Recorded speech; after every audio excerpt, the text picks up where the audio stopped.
पूरी दुनिया में 195 देश है। सभी देशों के अपने अपने धर्म और उनके नियम कानून हैं। वहीं बात इस्लाम की आती है तो यह दुनिया का दूसरा सबसे बड़ा धर्म है। और इसी धर्म पर एक संत ने ऐसा क्या कह दिया कि भारत के पड़ोसी एक गैर मुस्लिम देश ने उसे जेल भेज दिया।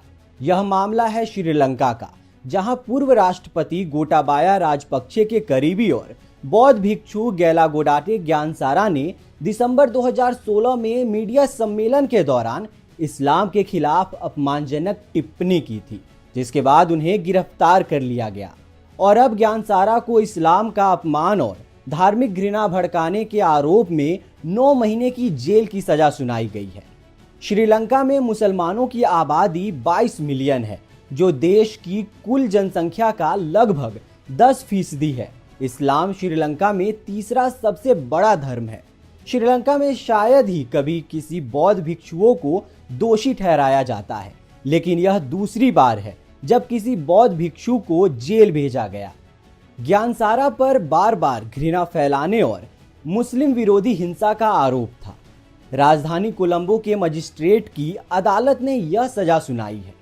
इससे पहले ज्ञानसारा को 2019 में एक मामले में राष्ट्रपति से क्षमा प्राप्त हुई थी। कोर्ट ने कहा कि संविधान के तहत सभी नागरिक, चाहे वह किसी भी धर्म के हो, आस्था की स्वतंत्रता के हकदार हैं। ज्ञानसारा पर 1500 रुपए का जुर्माना भी लगाया गया। कोर्ट के फैसले में कहा गया कि जुर्माना न भरने पर 1 महीने की अतिरिक्त कैद होगी। ज्ञानसारा ने सजा के खिलाफ अपील दायर की है, लेकिन कोर्ट ने अपील पर अंतिम फैसला आने तक उन्हें जमानत पर रिहा करने की उनके वकीलों के अनुरोध को खारिज कर दिया है। ज्ञानसारा पूर्व राष्ट्रपति गोटाबाया राजपक्षे के भरोसेमंद सहयोगी रहे हैं। राजपक्षे को 2022 के आर्थिक संकट और बड़े पैमाने पर लोगों के द्वारा हुए गए विरोध प्रदर्शन के बाद इस्तीफा देना पड़ा था।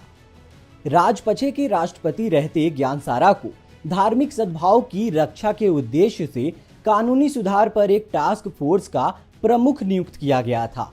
वह सिन्हली बौद्ध राष्ट्रवादी समूह का भी नेतृत्व कर चुके हैं।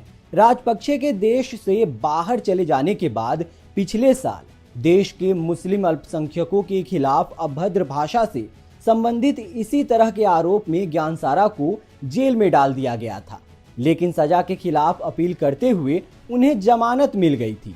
आपका क्या कहना है इस पूरी खबर पर? अपनी राय हमें कमेंट बॉक्स में बताएं।